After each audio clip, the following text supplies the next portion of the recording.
হ্যাঁ, কই যাব লাগছেন? তোমরা দুইজন কেমন কাপড় চোপড় বস্তা বাস্তি নিয়ে করে যাব লাগছেন? ওই যে আমার ভাইয়ের বিয়ে করেছিলাম, তাই বইটা রাখতে যাও এদিকে যা নদীর পাশে বসছে, তাকে নিচে যাচ্ছি। ধান ভাঙতে গেছিলো। হুম। এখন তাই ধান দিলাম 8 মণ, চাল হয়েছে 2200। এই নিয়ে বাড়িতে গন্ডগোল লাগিয়ে গেছে। আত্মন্ধানের বাস্য চাল। 8 মণ ধানের 2200 আল্লাহ, এই কথাটা আমি শুনে এসেছি সেই ডাংরাত। এখন আসি দেখি তিস্তে তো এই কথায়। এটা কি ভাইরাল কথা নাকি? অল বাংলাদেশে শুনবো কথা, এইরকমই তো বোঝা যাচ্ছে। মানে কথাটাই ভাইরাল কথা। হ্যাঁ, ফের আরো একটা কথা কি জানেন কি হয়েছে? কই কি দিবে চাইছে লঙ্গি দে তবন। তবন কি এখনো চল আছে কথাটার? চল না থাকলেও মানুষ কইবে। আর এই বেলা ওই যে পাশে বাড়ি এক বলদা বিয়ে করছে, বলে যে আমি ওই যে টাকা 1500 নেব না, টাকা 1500 নেব। এখন একে এত করে বলতেছি যে বাবা রে, ভাই রে, টাকা রে, ওরা তো 1500 টাকায় দিয়েছে, বলছে না আমি টাকা 1500 নেব। কি যে একটা যন্ত্রণায় আছে, এই বলটা কে বুঝাইবে কোন? আগের মানুষ পুরি হিসেবে হিসেব করতো, এই কারণে বুঝতে পারতেছে না। এর কি আল্লাহ কি মাথায় কোনো বিবেক বুদ্ধি দেয় নাই? আগের মানুষ তো আইডিয়ায় চলতো, এখনকার মানুষ তো কত বুদ্ধি করে চলে। আগের মানুষ আইডিয়ায় চলতো, আইডিয়া করে বলতে পারতো এখানে পানি কতগুলো। এখনকার মানুষ অনেক মেশিন দিয়ে চেক করে ওটা দেখা লাগতেছে, তাই নাকি? হ্যাঁ। আগের যুগ তো সব যুগ ছিল, যদি হালুয়া কইতো যা হাল ধরে যাস। আমাদের এই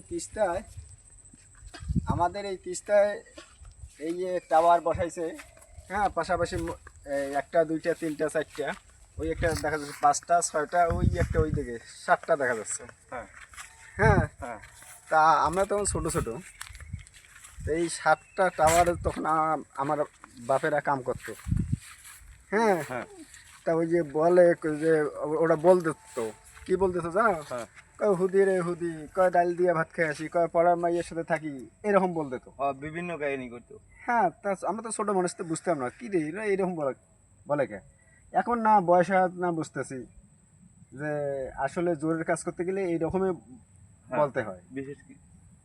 বিশেষ কিছু মানে অত্যাধুনিক কথা তৈরি করে যেন সবাই যেন মানসিকতা কাজে লাগে, এই ধরনের কথাবার্তা বলে তারা। হ্যাঁ, তাই যাই হোক, ওই আমাদের ওই যে ওই বড় টাওয়ারটা, হ্যাঁ হ্যাঁ, ওইটা মনে করেন যে টর্নেডো ঘূর্ণিঝড়ের সময় হ্যাঁ। ওই বড় টাওয়ারটা ভাঙি পড়ে যায়, ওইটা আবার পুনরায় তো এই জায়গাটার নাম কি বলে ভাই? এটা তো তিস্তা ব্রিজ। এই জায়গাটা বলে ভ্যাকতাল্লি কোলা। ও, এই যে কোলাটা, যে সামনে যে কোলাটা দেখা যাচ্ছে। হ্যাঁ হ্যাঁ, এটা ভ্যাকতাল্লি কোলা বলে। হ্যাঁ, ব্যাকটেরিয়াগুলোর উপরে হলো তিস্তা ব্রিজ। এই তিস্তা ব্রিজ যখন ব্রিটিশ সরকার শাসন করত, নবাব সিরাজউদ্দৌলাকে ভারতবর্ষ থেকে পরাজিত করার পর, তখন এই তিস্তা ব্রিজ এখানে নির্মাণ হয়। তাই নাকি? এই জন্য ওই যে ওই জায়গাটাকে পাথরবাড়ি বলে, ওই যে নদীর সামনে ব্রিটিশ যে। সরকার 1817 এনে সালে, দেখতেছি সামনে ফির রেল লাইন ট্রেন এই যে যাচ্ছে। তখন এই ট্রেন যাচ্ছে এখানে। এটা হচ্ছে অনন্তনগর, এটা ঢাকা যাবে না পার্বতীপুর। এই এখন এই পার্বতীপুর কেন নাম হইল, এই নিয়ে মানুষ এখন অনেক চিন্তায় আছে। কেন না হলো, বিভিন্ন জায়গার তো বিভিন্ন নাম। কিন্তু এই পার্বতী সে কেন হইল, সে এই দেবদাসের পাল্লায় পড়ে কিন্তু সে পার্বতী হয়েছে। তাই নাকি? আপনি তো আবার ভালোই ইতিহাস সম্পর্কে জানেন। হ্যাঁ, এই দেবদাসের পাল্লায় পড়ে পার্বতী নাম চিরস্থায় রাখি গেল। ওই তাহলে পার্বতীর বাড়ি কি তাহলে দেবদাস আর পার্বতীর বাড়ি ছিল ইয়ায়? হ্যাঁ হ্যাঁ, ওই খোলাহাটি। এই জন্য ওই জায়গাটার নাম পার্বতী হয়ে গেছে, পার্বতীপুর। আজকে একটা নতুন একটা শুনলাম আপনার কাছে ভাই। তা আমরা এইদিকে যাচ্ছি। হ্যাঁ, আজকে না, আমরা একবার ওই যে পিকনিকে আসছিলাম, যে ওই যে আপনার ওইটাকে বলে যে পাথর বাড়ি, আসলে কি ওইটা কি নামে কি পাথর বাড়ি না আর অন্য কিছু নাম? ওটা পাথর বাড়ি বলতে কি, ওই যখন ব্রিটিশ সরকার এখানে ওই ব্রিজটা তৈরি করে, তখন এইখানে পাথর দিয়ে প্রোডাকশন দেয়। তাই প্রোডাকশন দেওয়ার পরে তারপরে এই তিস্তা ব্রিজ নির্মাণ করানো হয় এক- তখন থেকেই মানে কি পাথর ফেলার কারণে সবাই পাথর পাথরগুলো অমনে আছে না কিছু নিচু ডাবি গেছে? অনেক পাথর দাবি গেছে, অনেক পাথর ভাসি গেছে স্রোতে। এবার এই যে আপনি কিছু বলতেছেন না আপনারা আমি আর কি করবো, মামা তো আমার চেয়ে বেশি বসতেছে, বেশি জানে, ওনার একটু বয়স বেশি। তাই নাকি? উনি এখানকার মানুষ তো, উনি সব কিছু জানে। ও তাহলে আপনি এই জায়গার না, আপনি আমি অন্য একটু দূরের মানুষ। ও তাই নাকি? আগের থেকে যে এই যে ভাওয়াইয়া ভাটিয়ালি কল্লিকতি গান করলো কচুলি যে ভাওয়াইয়া, হ্যাঁ এরকম একটা গান কর, দুর্গা মায় কি দুর্গা মায় কি দুর্গা খায় কি আল্লাহ, এখন কি পুজো এখনো তো শেষে হয় নাই? বন্ধু যখন যায় হাটিয়া রে,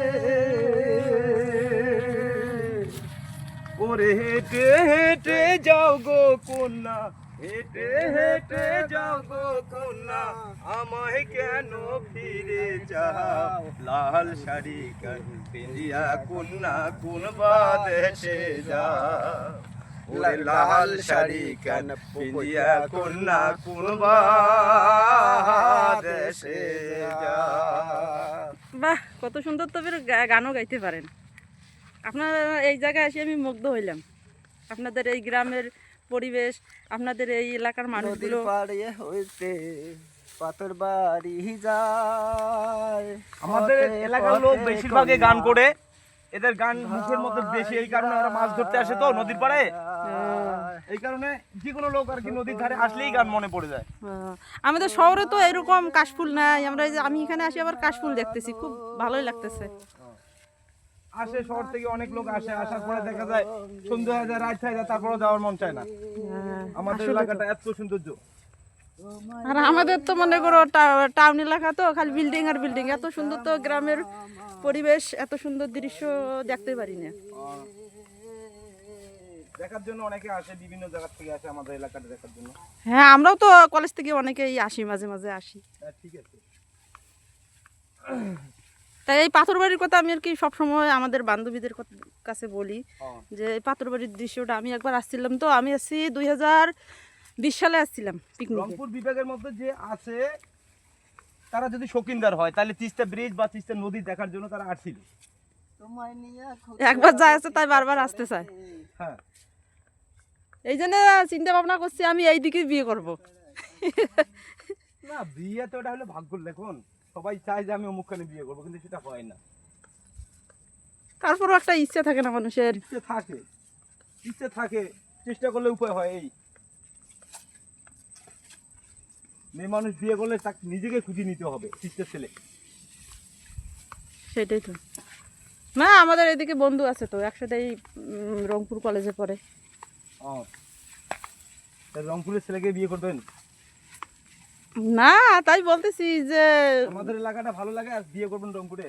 না না, এটাই তো রংপুর ডিস্ট্রিক্ট, আপনাদের এটা তো রংপুর ডিস্ট্রিক্ট, আর আমার ডিস্ট্রিক্ট তো রংপুরে না।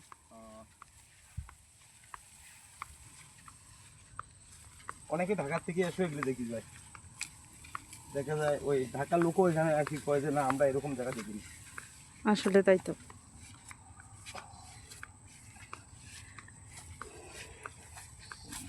হ্যাঁ, নদীর মধ্যে আবার কত সুন্দর করে ধান ক্ষেত লাগাইছে।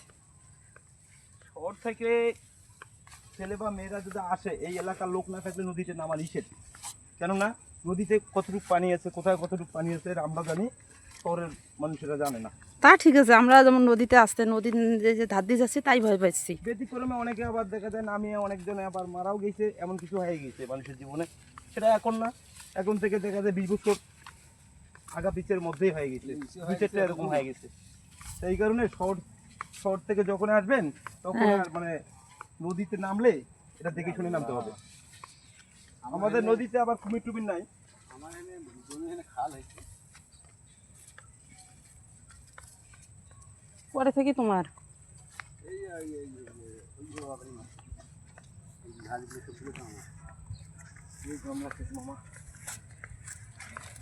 একটু জোরে যান ভাই, এত গরম আর সহ্য হয় না। এটা হলো ভাদ্র মাসে রোজ। কি পাথর বাড়ি দেখতে যাবো, এই পাথর বাড়ি দেখতে যা আমার একের অবস্থা খারাপ। আমার আমাদের বাইরের লোক ঠাকাই করলে আবার দুনিয়ার ঝামেলা। মানে যত প্রকার লোক আছে তিস্তে দেখার জন্য আসে, আর তিস্তে নদীর মাছ খাওয়ার জন্য আসে। অল্প না বয়সের ছোটি না ছেড়ি আমার মনটা কেন করলে চুরি সত্যি কইরা বললা ছেড়ি গো কোন জেলায় বাড়ি, অল্প না বয়সের সখী না সেরি আমার মনটা কেন করলা চুরি, অল্প না বয়সের সখী না সেরি আমার মনটা কেন করলা চুরি, সত্যি কইরা বললা ছেড়ি গো কোন জেলায় বাড়ি। আরে সত্যি কইরা বললা ছেড়ি গো তারপরে গলিটা আমি বলবো নাকি? বাড়ি আমার ফুলো তোলা, বাপের নামটা আলা ভোলা, মায়ের নামটি কাঞ্চন মালা গো সে ফুলের মালা। বাহ, চমৎকার।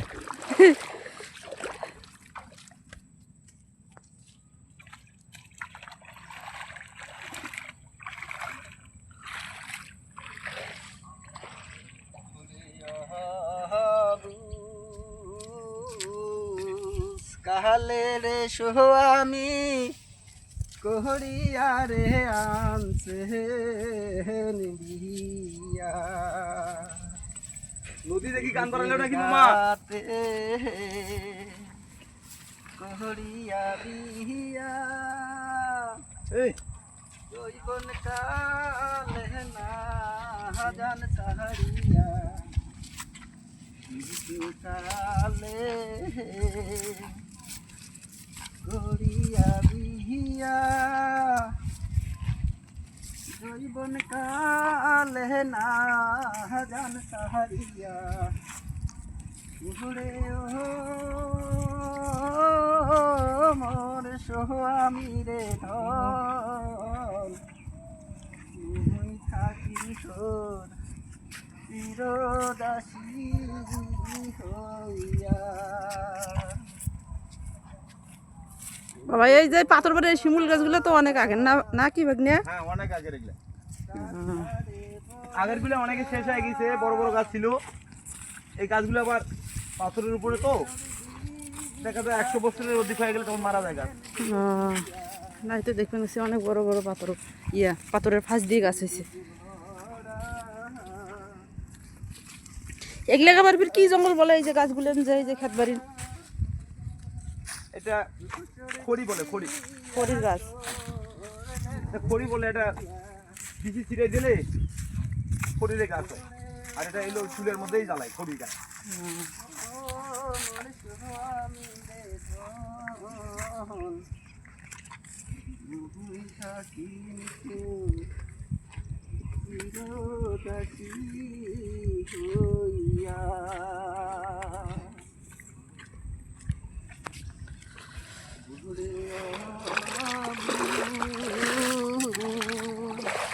তাহলে রে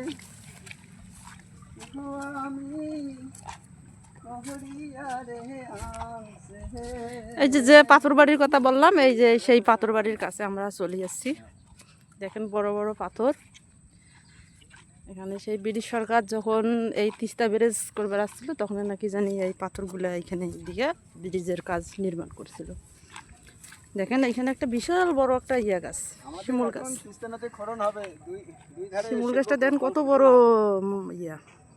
শিমুল গাছের গোড়ায় অনেক অনেক বড় বড় পাথর, অকাল্পনিক পাথর। এত বড় বড় যে পাথর, কেউ হয়তো বা দেখলে হয়তো বা বিশ্বাস করতেও পারে, না করতেও পারে যে এত বড় পাথর কি হয়। কিন্তু দেখেন কত বড় বড় পাথর। শুনছি এই পাথরের ফাঁকে ফাঁকে থেকে বড় বড় ধরনের সাপ থাকে। এই যে শিমুল গাছটা, এই যে শিমুল গাছ, কত বড় শিমুল গাছ।